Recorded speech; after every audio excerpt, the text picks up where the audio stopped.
All right, so we got episode 22 of Blue Collar Intellectual Podcast with my guest Jeff Charles, writer for Redstate, Liberty Nation, host of his own podcast, Breaking Conservatarian, and co-host of Red+Black. And you guys got a show tomorrow, which I will be listening if I can, as usual.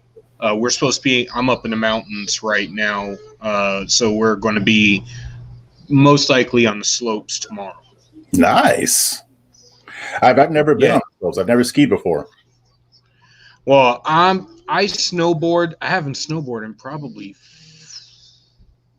10, 12, maybe 15 years. Oh, wow. Not since high school. My wife is actually going to be on the slopes because my daughter and my son are taking their first lessons tomorrow. Nice. So my son wants to learn how to snowboard and my daughter wants to learn how to ski. I don't know why she chose skiing. It is drastically harder to learn. I was going to ask. Yeah, it's definitely harder. It's the two blades versus one blade. So it ends up being it sounds like a good idea until you get on the slopes, and then all of a sudden your feet go in like this and you face plant, or your feet go out and you end up doing the splits and you're not ready for it. So it's always interesting, but it's a lot of fun. I used to I learned the old-fashioned way. I could sort of just grab a snowboard and I hit the slopes and I face plant a whole lot until I figured out how not to face plant. And then I got a little aggressive and I started going off of ramps and stuff and crashing on my face until I learned how not to crash onto my face. And eventually I got really good at it. And then I stopped doing it because, well, California doesn't have slopes. Or at least they got Big Bear, but it's not like up here. Right. Yeah. It's never the same as places that actually get snow and get cold. Yeah. Yeah. So but I love California. If it hadn't gone off the deep end, I'd probably still live there. Just because it's arguably the most beautiful state in the country to live. It just sucks. Like the politics suck and it's ridiculously expensive. Yeah, I mean, the only reason I miss California is because of the people and because of the familiarity, because I grew up there. But if I went back, I don't think I'd be happy about the leadership that I'd be under. But I mean, there are people like us trying to make change out there. So hopefully something good will happen. Yep, Asia. I just had Asia on last night, and she's out there trying to do things. I know Tamika Hamilton's out there trying to do things too. I actually lived not far from where Asia is running. I actually lived in Temecula in southern wine country. So yeah, Riverside County. Yeah, I lived right north of there, Rancho Cucamonga. So okay, 20 minutes. Yeah, I loved it. It was beautiful. I actually looked at buying a bar out there in Old Town before moving back home, and last time I checked, that bar is still for sale because it's like. The guy's like, I just want to retire, move to Florida, but they keep screwing up the damn state, and I can't sell a damn bar. I'm like, you have the most desirable area to own a bar in town on the main strip where all the nightlife is, and you can't sell it in southern wine country of all places. So it's really bad. Yeah. But tonight, so I want to go over a few things. First, we can dig into the current administration. We can dig into what's going on with the whole Marjorie Taylor Greene thing and the votes of censure for Ben Sasse and Mitch McConnell and Liz Cheney. And personally, I don't have a problem with Ben Sasse because he's consistent on where he stands on things. So a consistent, principled person, I know where you stand. We knew this from the beginning. I don't think people from other states should be trying to take out a person who is principled and stands their ground and honestly represents their state. Now, Liz Cheney and Mitch McConnell, on the other hand, they are a say one thing, do another type of Republican, the rhinos, the people that we've been wanting to get out of the party for a long time. I have no problem helping to send them on their early retirements. Yeah, I'm pretty much in the same boat. I mean, with Ben Sasse, I don't even know much about the guy, but I mean, he doesn't really bother me. I don't really judge a person by how they feel about Trump. That's not really my thing. If I disagree with him on Trump, that's fine, whatever. But like, you're right. Like with people like Liz Cheney, like it's funny. I don't want her to be removed from her seat. I want her to be voted out in 2022. Yeah. And the thing is it really has nothing to do with her vote to impeach. I don't agree with this whole impeachment fiasco. I think the foundation that it's based on is ridiculous. But even if she hadn't voted to impeach Trump, I would still want her out. I don't want anybody from that old neocon establishment in a position of power. So that's basically how I look at it.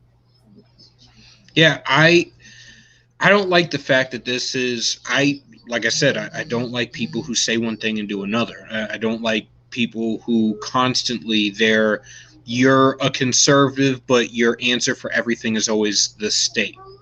Right. And to me, that means you're not really a conservative. You're a statist masquerading as a conservative. And this is something that the Republican Party, I think most voters, they sort of have a feeling about it, but they don't really understand how to describe it quite yet, is that if all of your issues are solved by government, if government is always the answer, then you're not a conservative, you're a statist, because you should be trying to conserve the Constitution. And one thing I've been getting worried about lately is I'm starting to see, like I mentioned this to Asia last night, I was listening to Alex Marlow yesterday morning, and a caller at the end of the show had called in and mentioned that we should be overturning the gay marriage, legalization gay marriage. And I was like, you either want to conserve the Constitution or you do not. Marriage, it's not even something the government should be involved in. That's my position.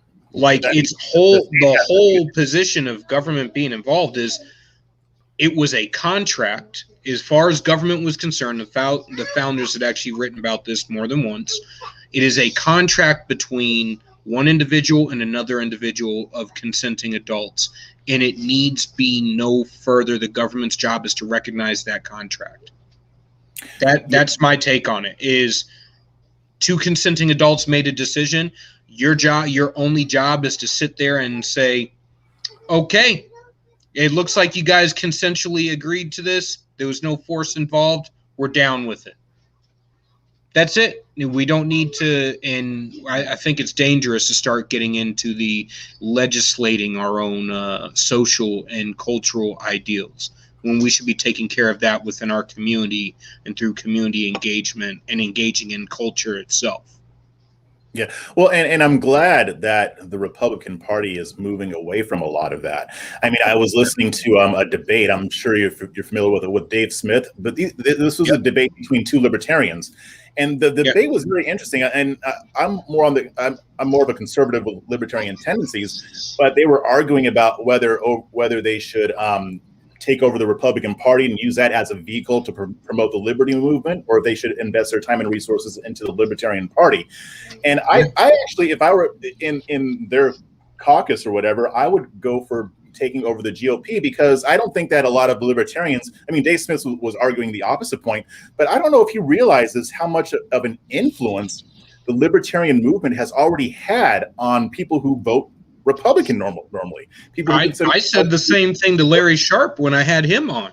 They have run an insurgent campaign.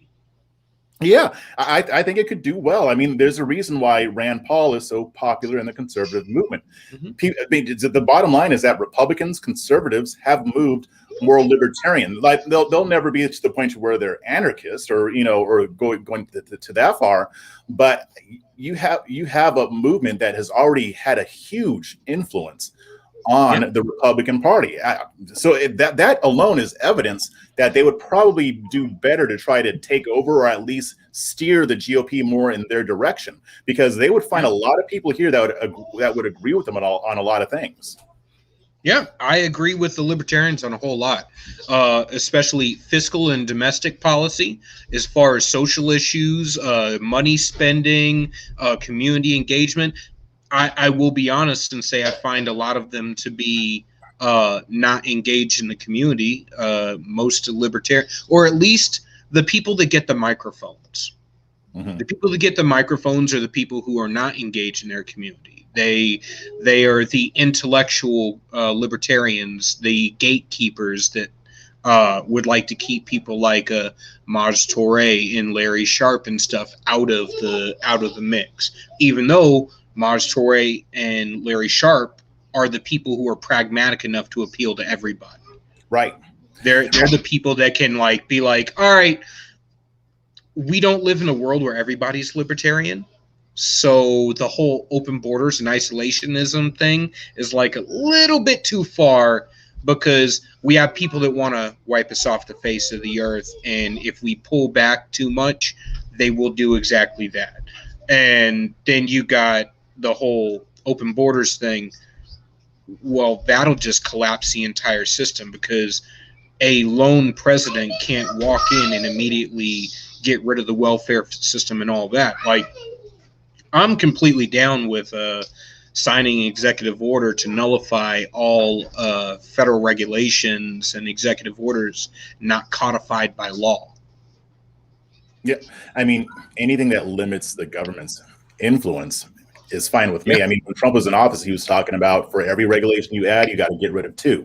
I would like to see that to be 3, because a lot of these regulations are not necessary. I think for the ones, the actual numbers are 4.3 that they successfully got rid of.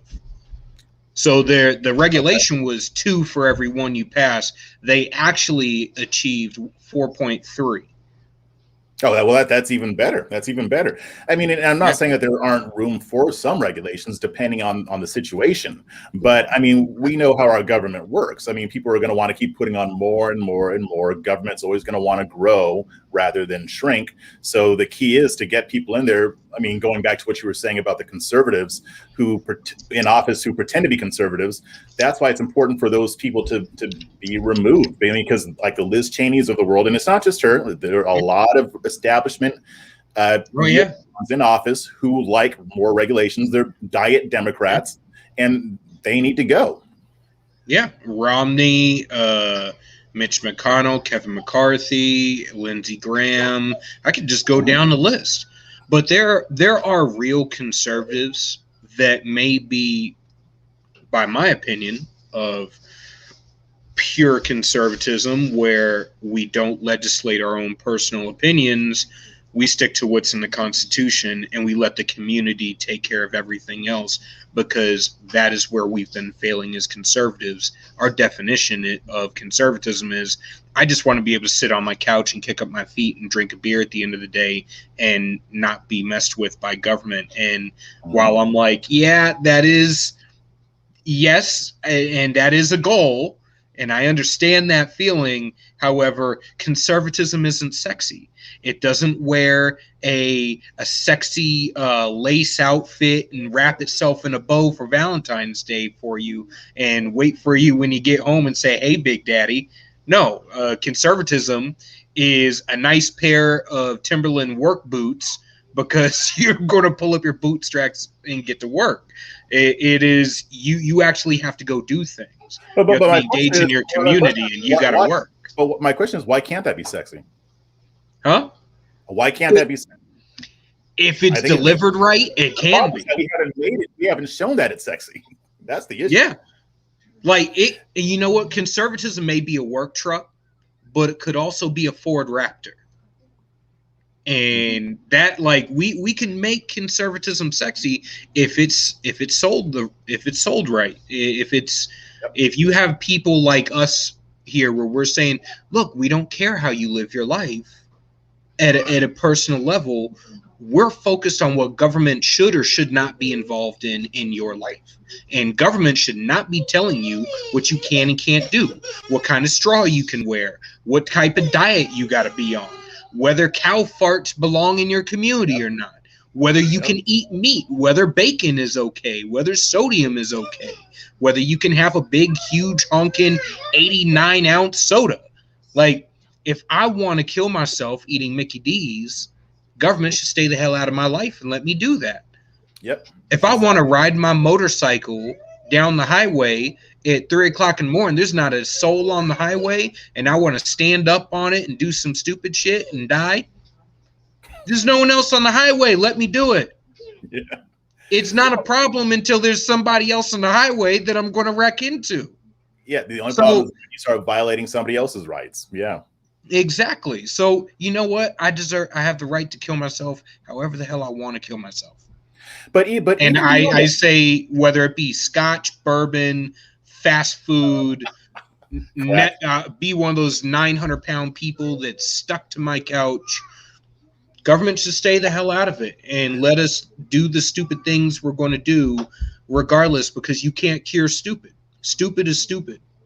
Well, and stupid persists whether the government's there or not. I mean, if you're stupid, you're going to break the law anyway. But even beyond that, I would even say, when it comes to serving the greater good of your community, and I think this is where a lot of conservatives miss something, because we're always about, oh, we don't want the government to take care of everything. We don't want the government to do this or do that. We don't want a lot of people on welfare. But we miss the part where we say, well, how do we solve those problems? Well, if you're a conservative, conservatism means that the private individual, they work together to solve those problems. So if you have like a family that falls on hard times, you can't just say, oh, don't give them welfare. Okay, well, if you're going to say that, then what's the alternative? Oh, maybe your community should band together on their own. Maybe there should be a nonprofit organization that you donate your time and money to, instead of relying on the government to do it, because chances are the church or your community or individuals are going to take care of those people much better than the government can. But the problem is that we don't sell that part of it. We just say, oh, let's just get the government out of it and that's it. No, that's not what conservatism is. There's another part of it that we need to also talk about, because to me, we're talking about making conservatism sexy. Well, the idea of you helping your fellow man directly, that feels a lot better than just saying, let the government do that. I mean, if you let an individual serve at a soup kitchen, which people can do this anyway, but still, if more of us did this, more of us would have a sense of purpose. You have a happier society, because you're not just relying on the state to take care of everything. Yeah. And that means that we need to be engaged in our community. And Robin, how you doing, Robin? She just said conservatives aren't good at solving issues. And I can't disagree. Because if the issues are not our own issues, we say those issues don't exist because my experience is contrary to your experience. Yep. To which I say that is an invalid argument. Your experiences do not contradict another person's experiences. They don't cancel each other out. All right. So you in a rural area where the cop, you know Jimmy by name, you have one cop and he services the entire town, which has friggin' 85 people in it, and you all know each other or are related to each other. And the greatest danger that you have in your community is getting hit by a cow. You don't have the same grievances as somebody who lives in Detroit. Right. Stop saying that systemic racism isn't real. Systemic racism is really systemic Marxism under masquerading as progressivism. Yep. It is really, systemic racism is really Marxism cross-dressing as progressivism. They made it sound sexy. So I say all those regulations, we cannot campaign against the regulations of the left and the transgressions of the left while also pretending that they don't exist. Right. Like, so if there are issues and we are campaigning against these issues, it's not enough to just say Democrats are bad, vote Republican. You haven't got anything over here, vote for me. What the hell did you offer? You actually have to provide a solution. So Robin is 100% right on that. And I would say a solution is an economic environment in which the government doesn't have to be involved and we are unleashed to seize our own futures. Because like Sonny Johnson says all the time, racism never beat us. hasn't in over 242 years, racism hasn't beat us. We built our own when we are not allowed to be included in everything else. That's true. We built our own league. We built our own sports leagues. We built our own cities, our own neighborhoods, our own banks, our own everything. Yep. We had engineers, doctors, schools, professors. We had our own Wall Street. We weren't allowed to be in their Wall Street. We had our own Wall Street. So I say there is not, and the conservative movement really needs to understand this right now, because this applies directly to where we are. The left controls everything.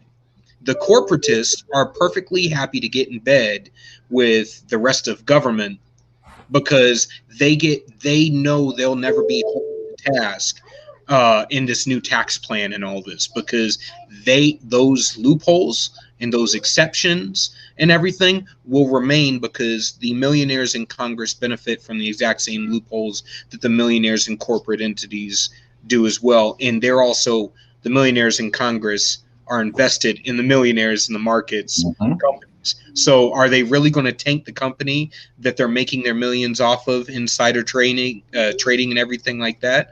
No, what they ended up doing is they sold you class warfare and went, oh my God, the rich people took all the money. No, they didn't take all the money. You're actually keeping us from being able to compete on the same level that they are. Well, and but even worse than that, they have I say flatten the whole field. Flat tax. Get rid of all the regulations. Let it be a dog-eat-dog world, because I can tell you right now, there's a whole lot of millionaires that if government had to pull back and stop helping them out, they'd be bankrupt tomorrow. Well, and to even take that further, too, I mean, if you look at our political discourse today, we're all at each other's throats. We hate each other. I mean, if you're on the left, your enemy is white, straight men. If you're on the right, your enemy is SJWs, blacks, Latinos. We're all fighting each other, but you always have to ask that question: who benefits? The government and the billionaires, the elites in the Republicans, the elites in the Democrats. At some point, we're going to realize this, and it's going to get ugly. I think it's already moving towards that, but I mean, I think we're still in this political theater where we all hate each other, and the thing is, we'll always have disagreements. But the idea that we're all, the reality that we're all so addicted to outrage, we're also addicted to look at what that stupid person did, or look at how they hate us so much and they all want us dead. Well, I mean, yeah, there's this whole AOC thing right now. Yeah, there's this always whole AOC or the Marjorie Taylor Greene thing. I'm like, well, now we got our own AOC. We do. We have our own AOC. Yeah, and they're there to distract where we are right now. Yeah, I mean, and I'm not saying that these people don't have dangerous tendencies, but largely they're there to distract us and to keep us from doing what we're supposed to be doing. And even when we're talking about selling the benefits of conservatism, we are missing that because we're so busy attacking the left. I mean, my background's in sales. I've been in sales for over a decade before I started doing content full time.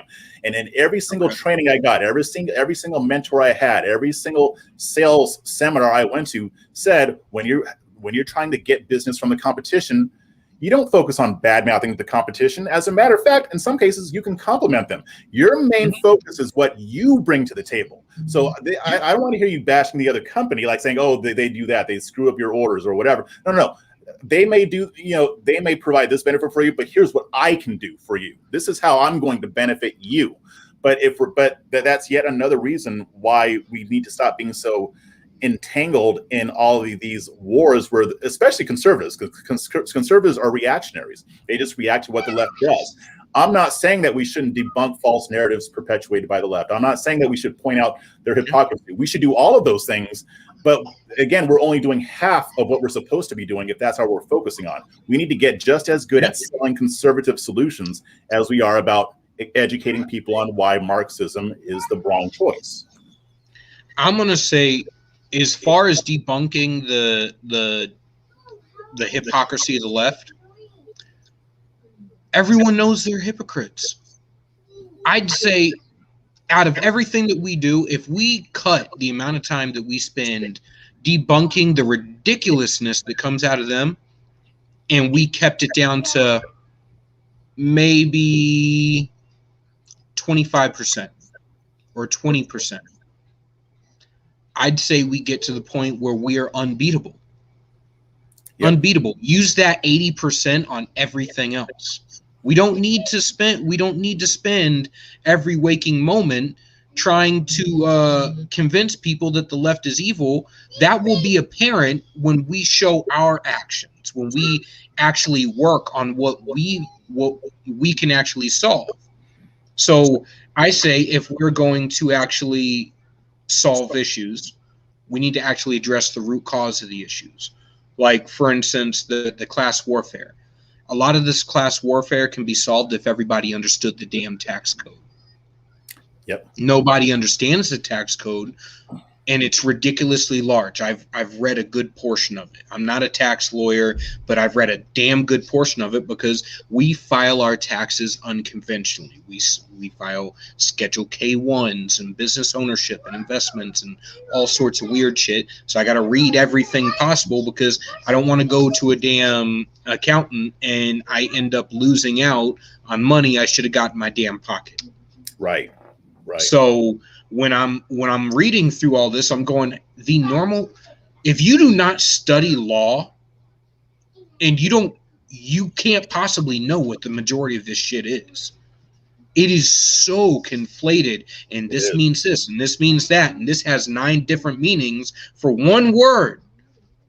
And then there's notes and addendums, and there's all this extra stuff, and you're like, heaven forbid I understand why they're able to dupe the majority of the country into attacking each other all the damn time.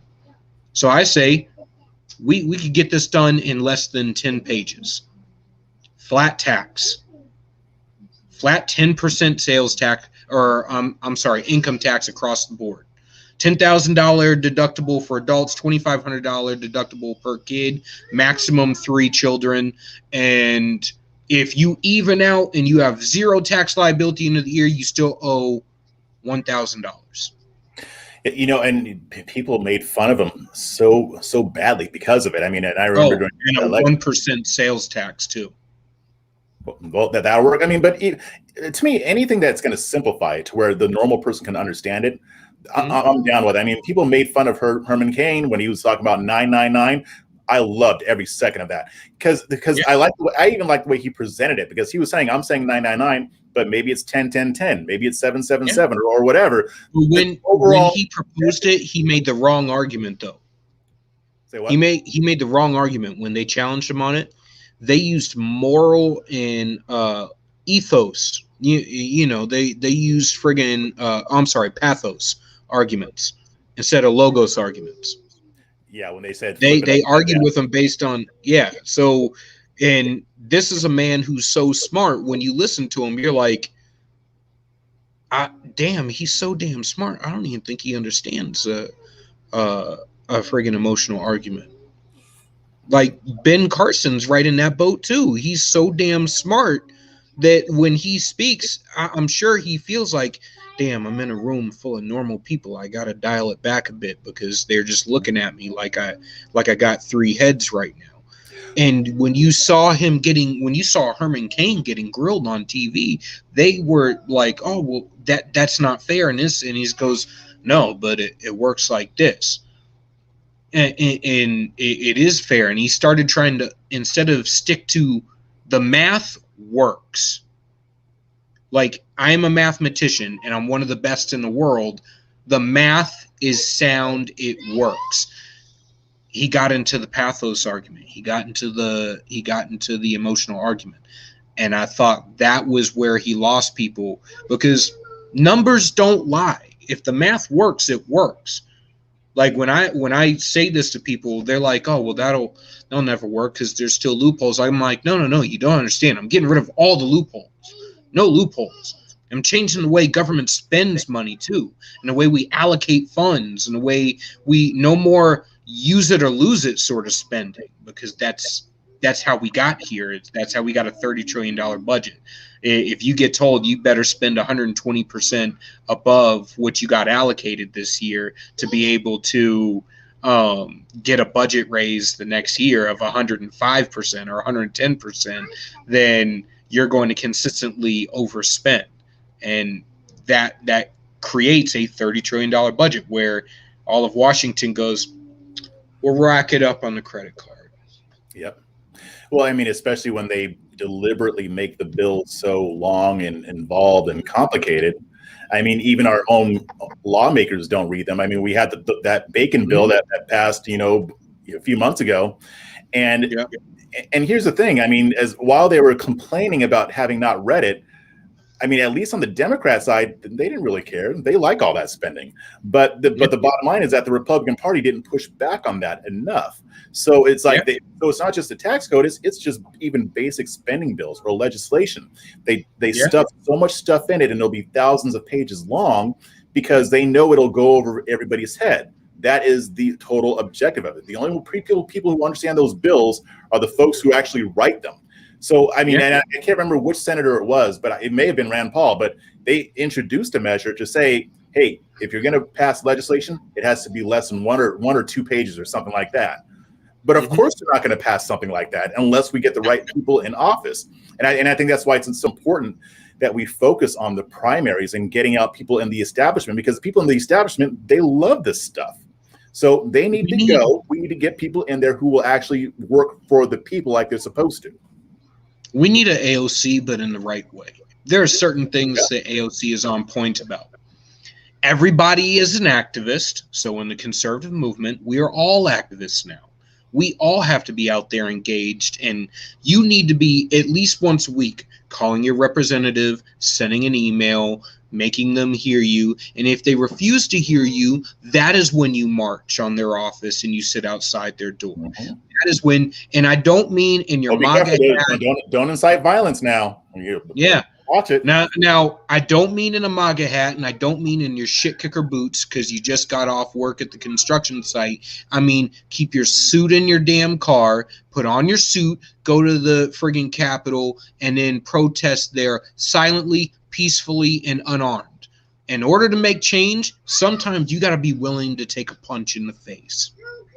And there was this dude during the civil rights era, kind of a famous guy. We even got a holiday after him now, Dr. King, and he sort of advocated for people wearing their Sunday's best to a protest. Why? Because then the media cannot take the lowest common denominator and make that the entirety of the movement. If everyone is in their Sunday's best and then the cops decide to beat you down or Antifa attacks you and black and everything, guess what? It looks like an angry, disturbed teenager just bashed in a dude, and that looks like he's walking into church. All right.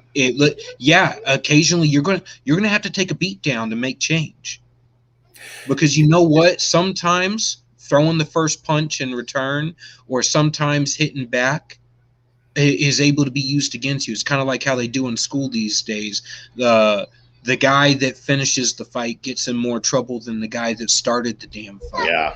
Yeah. And that's where we're at right now, is Antifa and all of them sort of started the fight, and then you have people finally getting to the point where they're fighting back, and they're the ones who are domestic terrorists. Should have listened when we said don't declare friggin' Antifa domestic terrorists, because the lines can be blurred. Now the lines are blurred, and we're the ones being labeled. That's true. That's true. I mean, all that stuff can always be used against the people doing it. They just don't see it yet.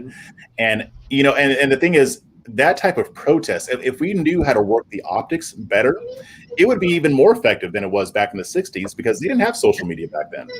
And even then, Martin Luther King and the people that were with him were able to force the nation to look at this stuff. And that's what they did. They forced people to look at it. I mean, like you said earlier, I mean, if it affects somebody else and you think it's far away from you, you don't care as much. But if it's on your TV screen and you can't flip the channel and see something else, or if you're going through Twitter and you can't help but see this happen, it doesn't matter how much the activist media lies about it. That's how you get around them. And at some point, they are going to have to cover it. Now, I would prefer for it to not go that way, to where it wouldn't be violent. And I think that's always possible as well. But at the same time, conservatives need to step up their persuasion game. And they never have, and they haven't done it up until this point. I mean, President Trump, love him or hate him, his persuasion game was on point. It was top notch. He was a salesman. Exactly. He and I remember when he was running in 2016, I was like, man, this guy sounds like a used car salesman, but he's good at it. So I mean, we need, and I would take a lot of that persuasion skill and maybe take out some of the Trumpiness with it. But I mean, we have to. But again, that's just part of learning how to do optics and learning how to appeal to the average person who is seeing what's happening. I mean, we don't have to worry about how Rachel Maddow is going to see it because we already know that she's going to lie about it. But the regular person who just happens to go on Facebook and they're just seeing what people are posting, those are the people that we need to get in front of, and we need to do it in a way that is effective. Yep, I'm going to put it this simple. I had posted this on Twitter earlier this week, and I said, because all these Republicans understand is money, I'll break it down to sales. Rule number 1, don't insult your client. Rule number 2, your product/service are solutions. Number 3, you are the salesman and you are selling yourself as well. Number 4, the party is the brand. You do not sell the brand before you sell the solution. You do not sell the brand before you sell the product. Like if I'm trying to get you to sell if I'm trying to sell you a Ferrari, you know damn well a Ferrari is $500,000. Yep. So I'm not gonna convince you to buy a $500,000 car. I'm gonna convince you that everything about that car is what you need in your life. Yep. Like you're gonna tell me all of your issues and the problems you got to solve, and I'm gonna convince you that there is a feature in that car that can solve a problem in your life. So you say, damn, I feel like I'm just sort of moseying along through life. I'm like, you ain't moseying along through life at 200 miles an hour. Like, damn, I feel like my sound system in my car doesn't work. I'm like, this is a $5,000 sound system. It's definitely going to work. Mm-hmm. Like my minivan doesn't ride smooth. This thing floats. We can add wings on it. Like there's always a way to sell everything, and we suck at being salesmen, which is amazing because we have so many freaking businessmen in our damn party, and we have horrible business tactics. Like, where did you guys just ditch all your business skills when you walked into the party? Like, did you walk in? Those people don't run the party. That's why. Only intellectual arguments that don't sound realistic, and we're all going to pretend to be altar boys, completely infallible. Like, I solved world hunger last week. Like, it's unrealistic. It is, but the problem is that those business people, those actual salespeople, are not leading the party. I mean, Trump, businessman, he knows how to sell. We need more of that style. And the problem, and the thing is, you can tell who is serious about this stuff on the right and who isn't.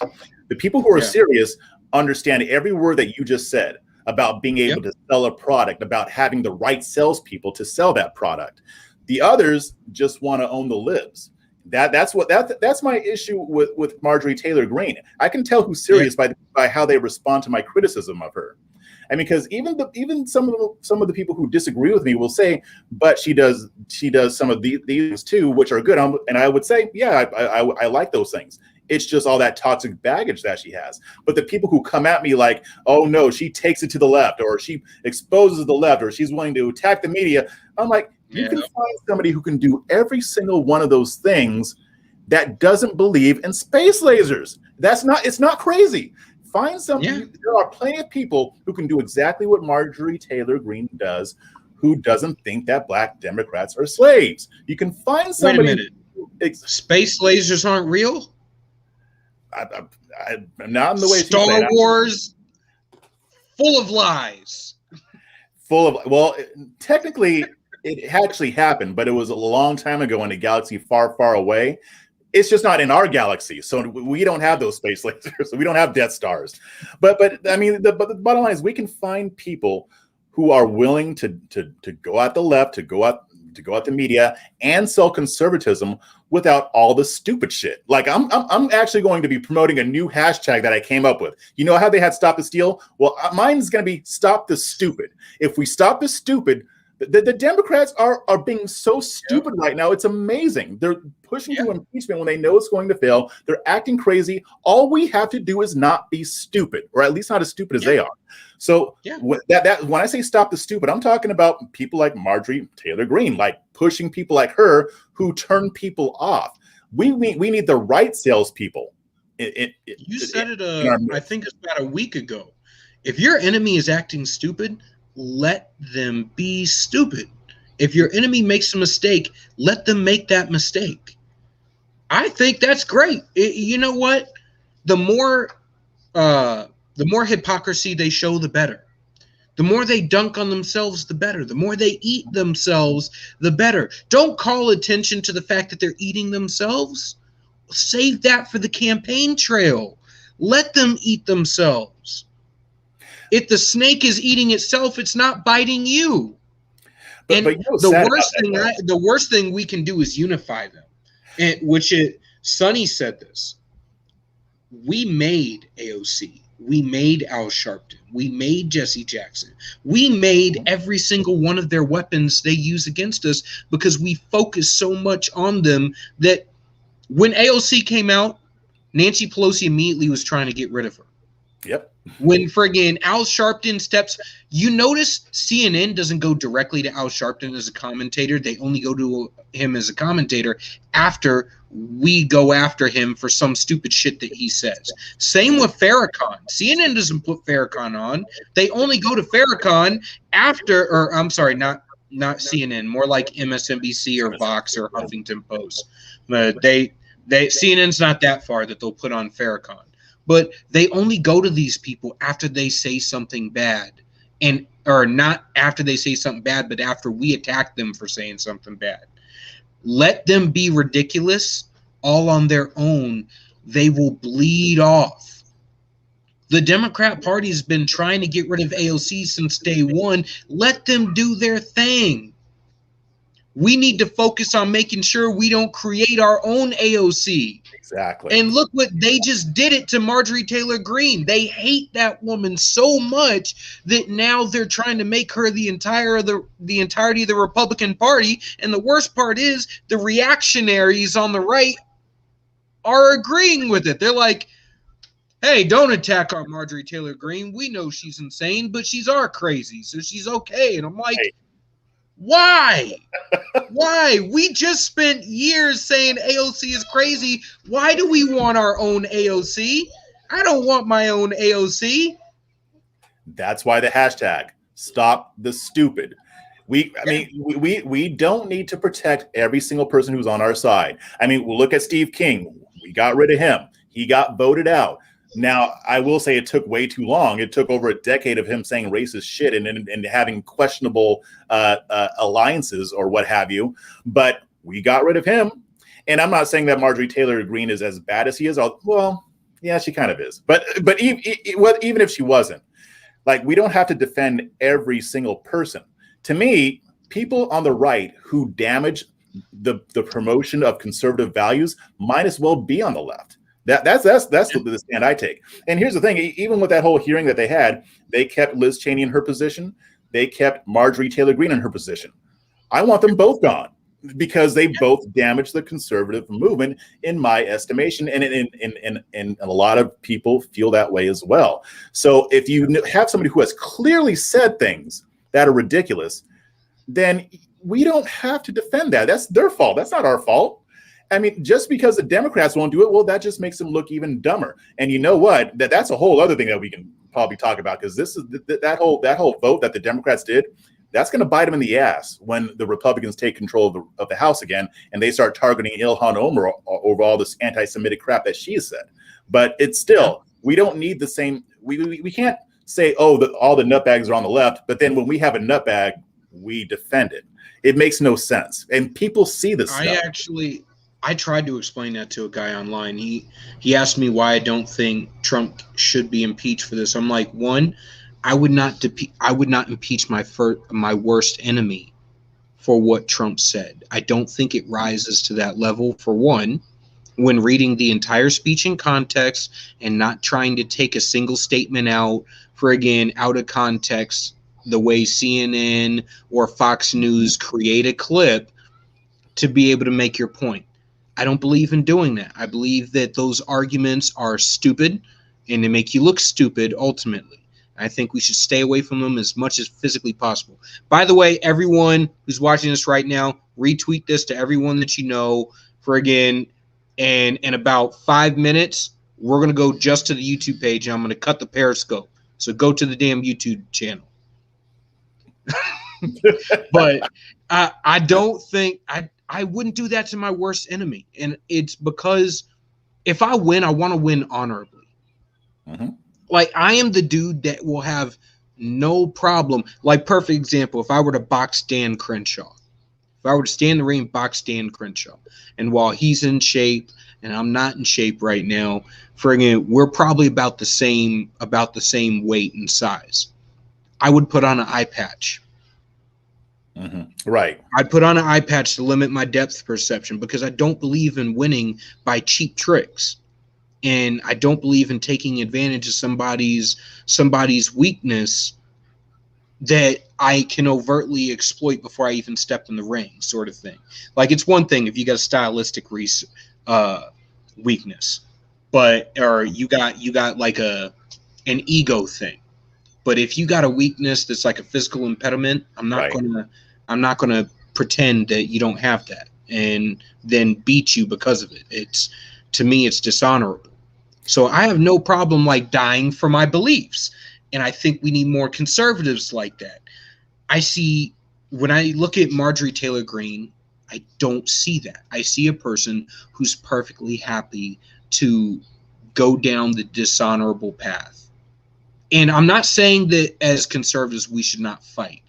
As a matter of fact, I'm saying that the fight that we see from Mitch McConnell and all of them, I see that as the prime example of the dishonorable path. Like, they changed the rules to win the game. We are here because people who've been in office for 40 years that change the rules every time they need a win, rather than win at the game or be willing to negotiate when they can't overtly win. So yeah. I see it like that, where we need to change how we look at things. We need to change how we do things. Which it reminds me just a little bit to break up the night before we get into a little bit deeper. We got 3 super fights coming up, and I know you're a fight fan. I haven't even been paying attention lately. Unplugged my mic. Uh-oh. Okay. Now I'm back on. All right, so we got 3 super fights coming up. Holyfield just challenged Tyson for round 3. Really? Just like my childhood fruition coming to life. And Holyfield even posted a picture of what he looks like now. Dude is slated. Yeah. Like, slated. He's got abs at like 50 something years old. He's got like a full 6-pack, and not just a 6-pack. He's got the hard part. He's got the obliques and stuff too. He's got the whole V taper. And I'm like, so he's all yoked out? Man. Yeah. And Tyson apparently is not backing down from it. Remember, he actually wanted to go for a knockout against Roy Jones Jr. Yeah. So I'm like, and I really want this to happen. That's my childhood come to fruition right there. That's the mega fight that never happened.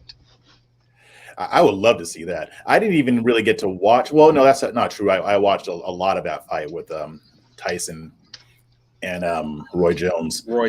Yeah. This one I would definitely watch. I mean, the whole Roy thing. Jones Jr. definitely did not look. Tyson looked similar to Tyson at I'd say around the peak of his career, not the beginning of his career when he was just a raw beast of a man. More like right as he started to go on the decline a little bit, where he could still move, he was still strong, he was still dangerous, and you saw Roy Jones Jr. and Roy Jones Jr. looked like him at the end of his career. He was not as fast. He was not stringing together 27 punch combos and stuff. He got hit with that one body shot and was like, I don't like this anymore. I don't want to do this. This was a bad idea. He's like, I don't feel like it. I'm already getting paid, so let's just get this over. So And then on top of it, all right, everyone, we're switching just to YouTube. Periscope is gone. Okay, and so as we're sitting there, I see what you mean. Yeah, that I had no idea. He doesn't look that different from when he was younger. He's still yoked out. He's scary. And I'm like, when I see a dude that age look that good, I'm like, age really is nothing but a number at this point. Right. Because seeing these dudes, they're not as big as the heavyweights we have now. Right. But at the same time, we don't have a heavyweight right now that has ever fought anybody like these guys. Like, we don't have sluggers now. We have tacticians. We have guys that are outside fighters. We don't have dudes that will stand in the middle of the ring toe-to-toe and just go hit for 4, 5, 6 rounds. Yeah. Like, that's what Tyson Holyfield did, is just beat on each other. Yeah, they waded right into it. Like, they just got into it and they would just trade blows. I mean, I remember when I was a kid, I mean, and I would be with my dad, and especially Mike Tyson, because, you know, I was a kid, so I didn't know much about boxing, but I used to like watching it. And I remember my dad asked me, you know, who you think is going to win. And I can't even remember who Tyson was fighting at that time. But you know how Tyson's short. He's not a really huge guy. He's short. He's compact. And all of his opponents had the reach over him. And so I guessed that the other guy was going to win. And my dad was like, you know, size doesn't always matter. The height doesn't always matter. I was like, no, he's bigger than Tyson. Tyson's going to lose. Who's this guy? And then sure enough, Tyson won, just like he always did. But just the nature of the fighting back then is different from what I've seen nowadays. Even though I don't really watch it all that much anymore, I can still see the difference. Yeah, it's completely different. And then second super fight, Tyson versus Fury versus Wilder 3, which I'm going to be frank right out the gate and say I am not a Wilder fan at all. Like, not at all. I see his training videos, and I see him fast and accurate and on point, and then I see him step in the ring, and he looks like a thug on the street because all he has is his right hand, and all he can do is prop up his right hand. And I'm like, dude, I don't care if you got the right hand of God. What happens when you got a dude with a chin that can take that right hand repeatedly? Right. I'm like, if the guy can last to the end of the round, you landed your right hand, what, maybe once or twice each round? And he took it on the chin, but he landed, what, 300 punches? Yeah. You lost on points. So you think it's going to be a repeat of part 2? I think Wilder will come in better shape, because he did come in 20 pounds heavier in the last fight. I think that bullshit about Fury cheating, I think that is horseshit. I think Wilder complaining about the gear that he had on before the fight, walking to the arena. Dude, stop whining. Stop whining. You got beat. Just leave it there. All right, walk into the ring next time, and if do it without the gear, go old school and beat him, if that's what it is. But I look at it and I go, you know what? I think Fury is going to take it. I think Fury's going to take it again. He's got him on reach, and he's got him on weight, and just on sheer experience and skill. So the first one, Wilder had. It was a draw. First one was a draw. Okay. Fury won the second one, right. And Wilder needs to make a comeback, or he's pretty much destroyed his career. Because, I mean, this guy literally walks in the ring and just bitch slaps dudes to death. The problem is he lacks the technique of being able to deal with somebody like Fury. He's not as polished. Yeah, like Fury can. He slips punches like Mayweather and Ali did. So when you see him, for such a huge dude, he moves fast and he snaps out his jab fast. So I think Wilder's going to go down. I think he's going to get knocked down a couple times. I think Fury's going to get knocked down a couple times. But I think they're going to go the distance, and it's going to end up being Fury. Unless Fury comes in with his chip on his shoulder and wants to knock him out. Well, do you think that this will be the end of either of their careers, or do you think? Now, Fury's got Joshua lined up for the Battle of the Brits. Yep, and that is a much more even fight. That's a much more even fight because Joshua fights more like old school Ali. He has more of that stand-up, outside puncher, snap out your jab sort of style and him and Fury match up well.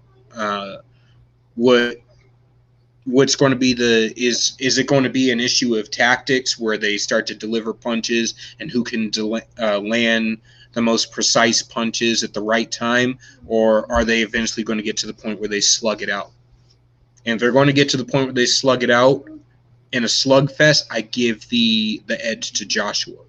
In a tactician situation, I give the accuracy and ability to avoid punches to Fury. Gotcha. So I'm excited to see all three.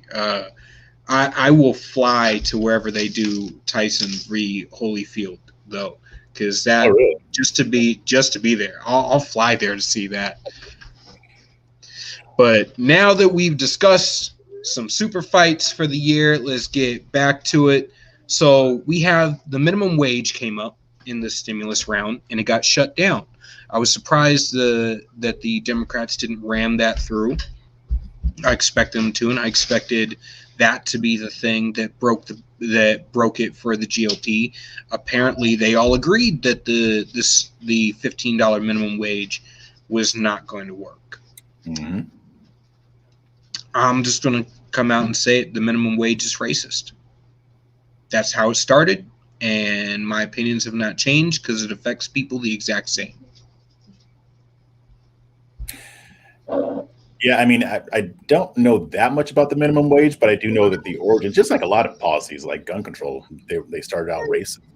And yeah, and the thing is that I think the $15 minimum wage, I don't think that was ever a serious thing. For starters, I don't think that they were ever really serious about it. I think that that's something that they said to get kind of like reparations. They're not serious about that. I think that they just kind of dangle that out there, hoping that people will bite on it. But I'm not surprised that it got voted down. I think, and maybe I'm being too optimistic, I think that's going to happen to a lot of the Biden administration's more radical policy suggestions, like with immigration. You know, when it comes to providing a pathway to citizenship for 11 million illegal immigrants without doing anything to beef up border security, I don't think he's going to get what he wants on that. They might get some of what they want, but they're not going to get all of it. I think a lot of the radical things that they're going to try to ram through until 2022 aren't going to work out the way that they want them to, because the bottom line is that there are way too many moderate Democrats. Just because we don't hear about them doesn't mean that they're not there. And they have representation. They've got Joe Manchin. They've got Kyrsten Sinema. They've got all of the others who were mad at the AOCs for tanking their efforts to get other moderates elected as well. I think the moderate wing of the Democratic Party is still fierce. I think it's still dominant. So I don't think that, and I think Biden knows it. I mean, and then Biden himself is not that radical. So no. I don't think that a lot of what the Democratic socialist crowd wants is actually going to happen. No, and I think they're dealing with the same thing. Their populist side is dealing with the same thing that we're dealing with right now. Their populist side is the far, far left. Our populist side is, they say it's the far right, but it's not the far right. It's actually the people that believe in social liberalism and conservative governance, which is more akin to the way we were founded, whereas the people that control the party are social, cultural conservatives, and they're actually governance-wise more liberal. And that is where we disagree, is the people controlling the party are the exact opposite of the people that are the populist base. We are actually more center than they are. We're more libertarian than they are. We're more live and let live than they are. That's why they make the talking points pro-life to the utmost extent, and they make the talking points like anti-trans, anti-gay to the utmost extent, whereas I say live your life the way you want to live, and the fastest way to solve the abortion issue is to change the economics and education. Right. Change everything that drives it. That is a root problem issue. Banning abortion doesn't get rid of the need for abortion. All it does is band-aid an issue. Band-aids don't solve sunken chest wounds. Yeah, I think you hit the nail on the head with that last comment. A lot of the establishment Republicans don't want to deal with the issues that lead people to want abortions. They just want to pretend like they want to outlaw it, which, by the way, I don't really even believe that they do. I mean, how many times has Planned Parenthood funding come up and they still uphold it? So I don't think they're really serious about the issue anyway. But I agree. They just use it as a wedge issue. Exactly. And abortion is not a problem that will be solved by moral legislation, which is why I think that maybe legislation might have a place, but really the way you're going to solve it is by dealing with economic issues that lead to mothers wanting to abort their children. I think that the majority of mothers who abort their children, they're not happy about it. They're not skipping to Planned Parenthood like, I can't wait to have my child sucked out of me. That's not what's going on. What's happening is that they're not in a position economically to be able to take care of that child. Now, I know, I mean, a lot of the establishment folks will be because, it's because of welfare and fathers aren't in the home, and that plays a part. I'm not going to deny that, but there's far more to it than that. And if we really want to if we really wanted to get the government out of the way of creating economic solutions, we would automatically see a decrease in abortions. Yep. What we need to do, and Miki Love, she said, regarding our last topic, Bernie clarified last night the $15 minimum wage will be gradual, not all at once. Yeah, let them tell it. That is, look, I'm going to be completely honest, Miki. I love you. But at the same time, that is a game. The same way that Joe Biden said he's going to give amnesty, but he said he's going to give it to 11 million people over 8 years. If you do the math, that equates to our actual immigration numbers. So what he's saying, which is something that if you're going to do an amnesty, I actually agree with that tactic of spreading it out over a period of time to the point where we can actually do it. The problem is I also agree with securing the frickin' borders so that it's not an endless supply of friggin' amnesty every damn year. So that when you hit the end of that 11 million, which is, let's be honest, really 22 million, when you hit the end of that number, that's the end of the number. It's not, oh, well, it turns out that another 40 million people have come here between now and then because we opened the damn borders. In regard to her second comment, she said, make birth control more accessible and affordable. I completely agree. Yeah, I'm okay with that too. I completely agree. Like, if you're telling me I can save a life by making birth control more affordable, dude, I'm a big fan of, hey, when my girls get to that age, no, we're not doing the pill that you can forget or you can lose or you can choose not to take. We're doing the IUD, the friggin' Nuva ring, the shit you can't take out, the shit that's there permanently until you're ready to have a kid, when you consciously make the choice. I'm okay. I'll spend the extra money on it. I want you to have the opportunity, the education, the economic opportunity, the jobs, and your whole life ahead of you, and then consciously make the decision to get stupid and have kids.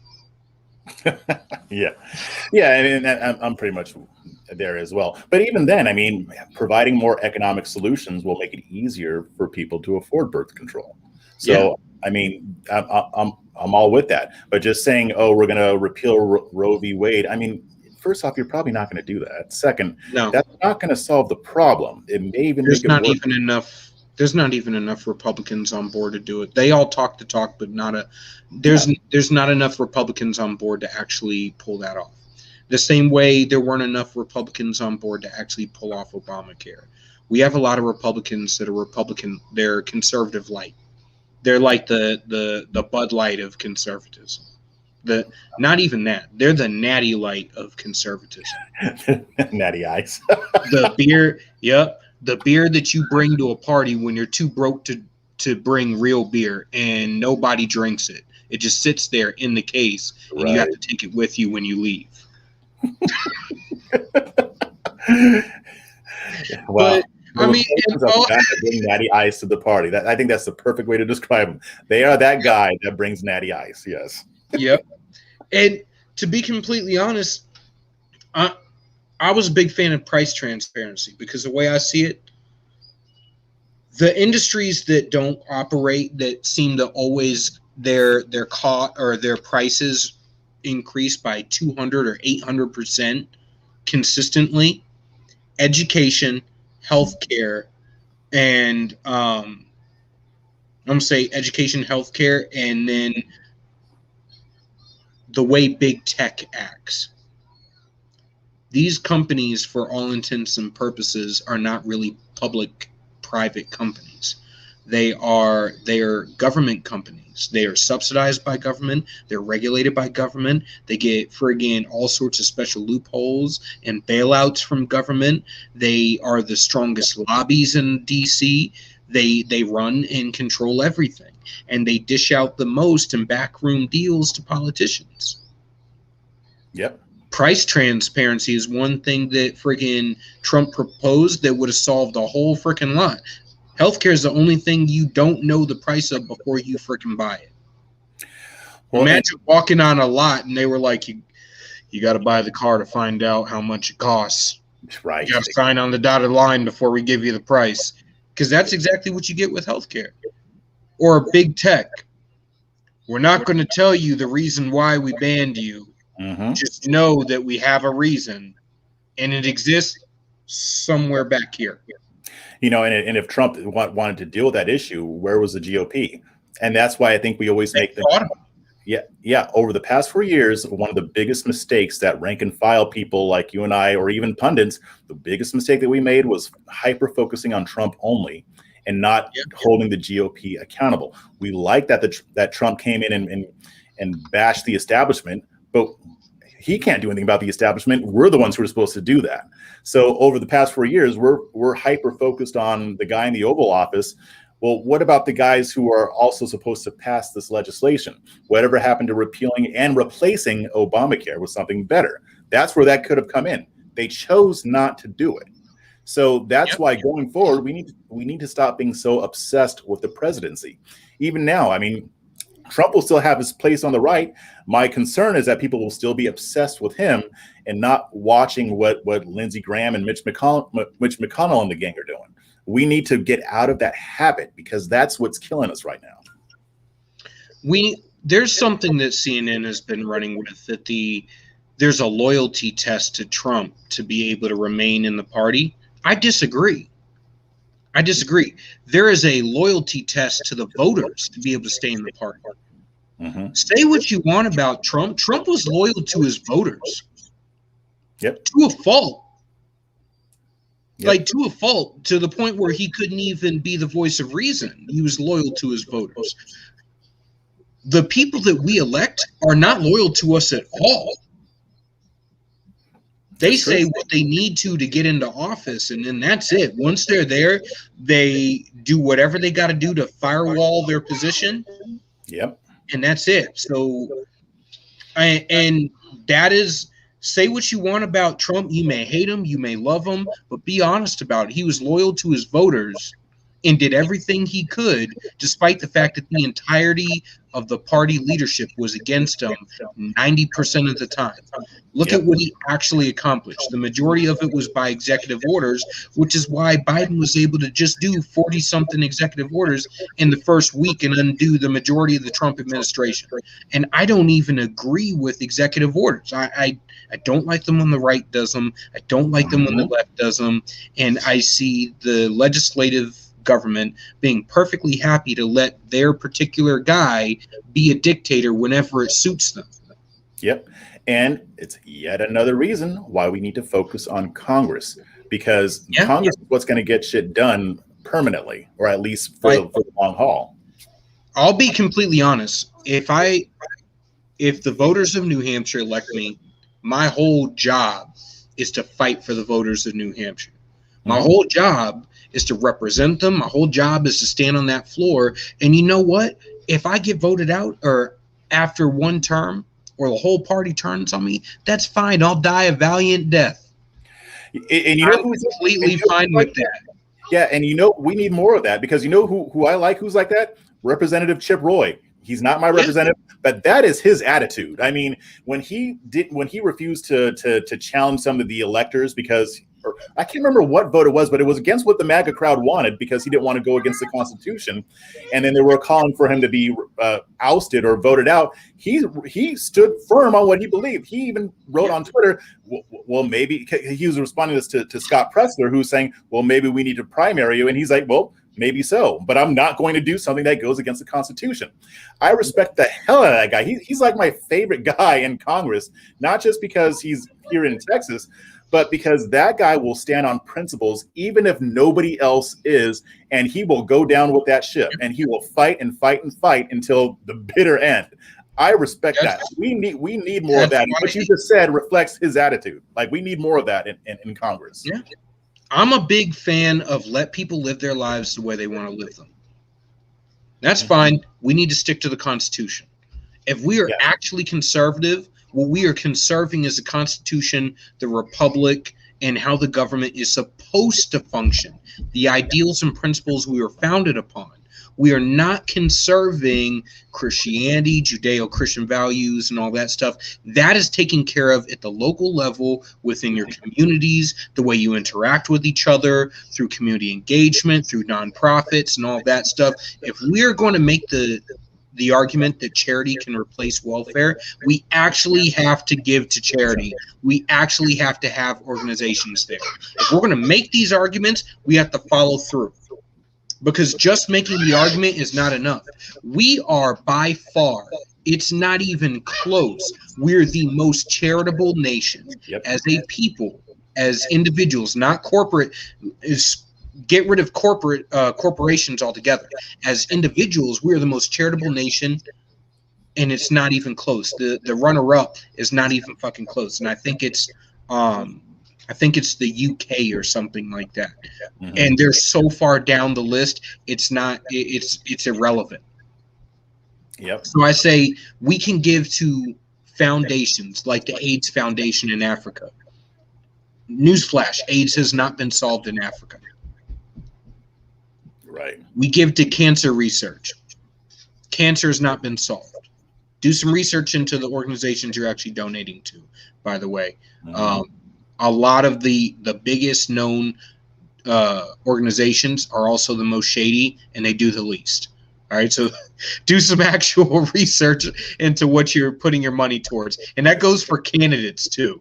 Look into the candidates. Are they actually willing to die by what they pledge that they'll do? I know I am.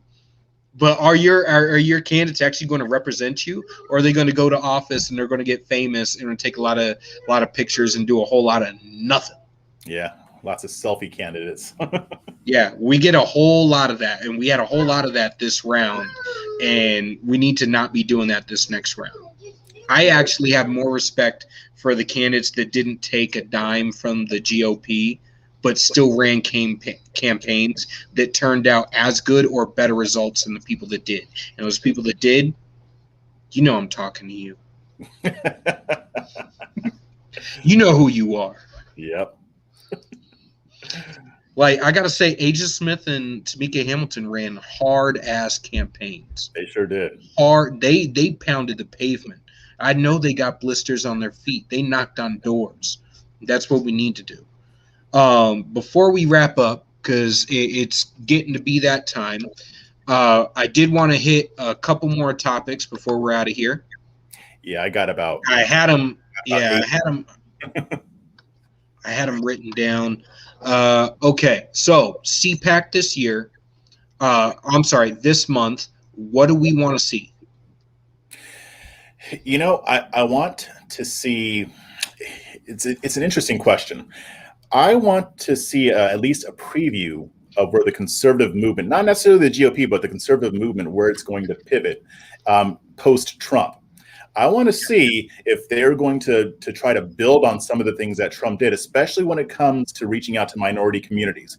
I want to see that. And if I don't, I'm going to be giving them hell on live streams, on my writing. I want to see people in leadership positions talking about these things.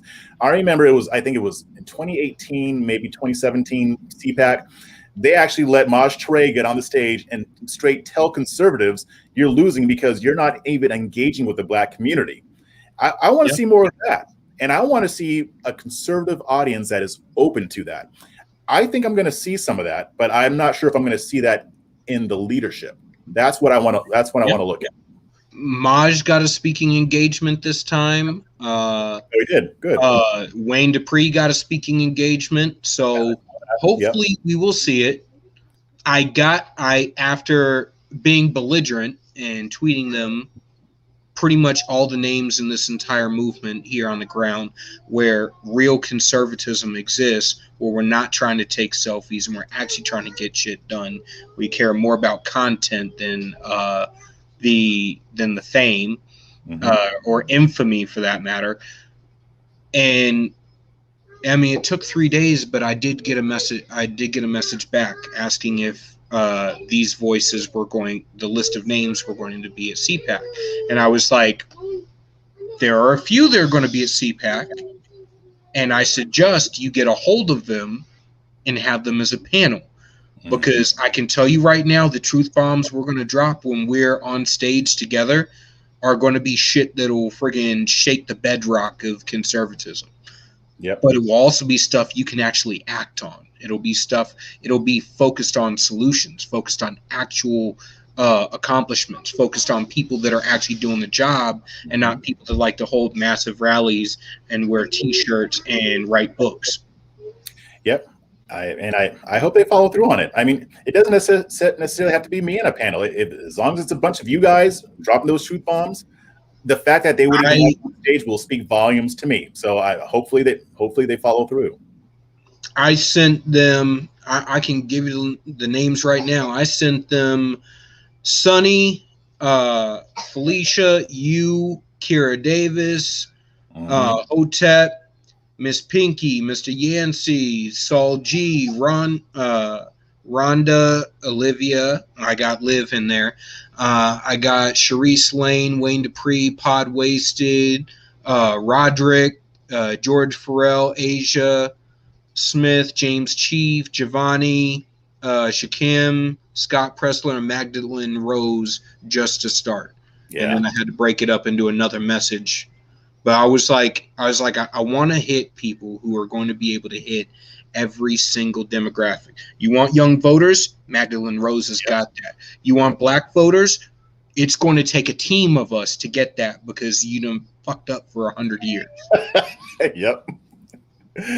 Like, and as far as the activism, Scott Presler wants to be the Stacey Abrams of the right.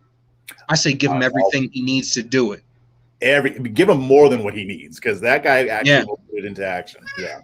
Yeah, and Roderick is trying to do the exact same thing from his own angle. I say do it. Give them everything that they need. They're going to go. I know the GOP doesn't want to build candidates because they're not a top-down organization, which, by the way, GOP, if you were a business, you'd be bankrupt. Yep. The most horrible fucking strategy I've ever seen. The Democrat Party builds their candidates. They find an activist on the ground and they're friggin' when they're 17 years old, and they build them up until they're 20 or 30 something, and then they run their asses for Congress, knowing that they have 20 years of community fucking support behind them. Yep.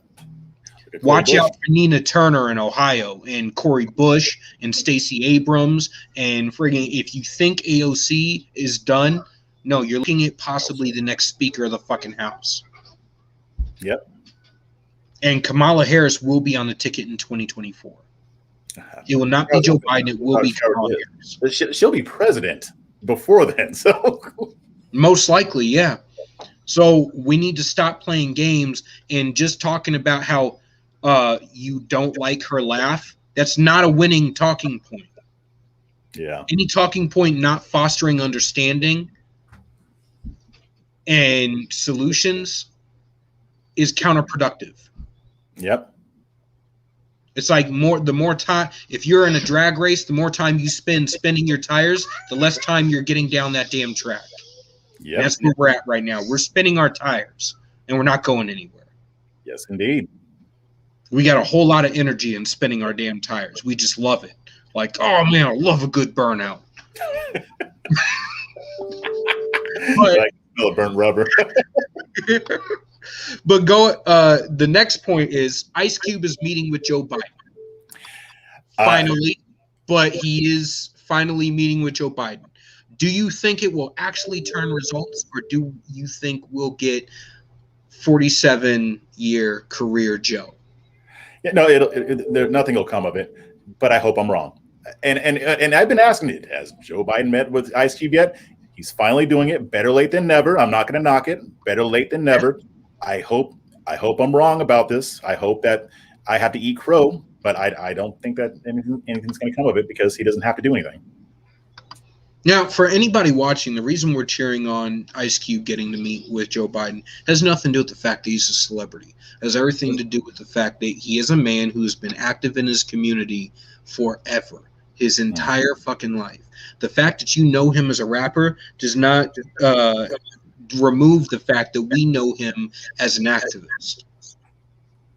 And that goes for Killer Mike, too. You may not even know his damn music. Most white conservatives have never heard of Killer Mike. But Killer Mike is an activist. And he's a very well-educated activist. He knows what he's fucking talking about. The most that conservatives have ever heard of him is when he agreed with Candace Owens on the stage at the Revolt Summit. The man is open to hearing different ideas. He'll sit down with conservatives and talk. So I want to have Killer Mike on. I want Killer Mike at the next Solutionary Summit. I would really love if Maj Touré could make that happen. Yeah, that'd be great. Because this is a man, if you're going to have a contrary opinion, a non-conservative opinion sitting on that stage, Killer Mike is one of those dudes that can have the intellectual and the cultural argument at the same time. Mm-hmm. That's and true. I know Ice Cube may not be there on the political level or on the intellectual level, but he can sure as fuck make the cultural argument. Yep. And he knows enough about history. You just might have to hide your kids because the language ain't going to be there. Yeah. But that's fine. That's fine because I care more about the content than I do the messenger. And we as conservatives, I want to hear a single one of you saying that you care how the message is delivered from the left and how they do things and what they say after 4 freaking years of Donald Trump. We just elected a dude and we tried to do it twice, a guy that had no filter. And I'm completely okay with that because I have no filter. I may be a little bit more elegant and understand the room that I'm standing in at the moment. But if that's what we're going for and we're really taking the gloves off and the standard of what it takes to run for office is the ideas that you hold, your willingness to fight for the voters that elected you, and you being 35 years old and an American, a U.S. natural-born citizen, then if that's the standard, then stop applying other standards. Exactly. There are a whole lot of intellectual conservatives that say they back Trump, and then all of a sudden, as soon as Trump is out of office, they're like, well, this guy is not an intellectual. He didn't graduate from Harvard. Fuck your Harvard. Half of you people with Harvard degrees I could destroy in a freaking debate. Yeah. Because you only know the history that's convenient to you. That's true.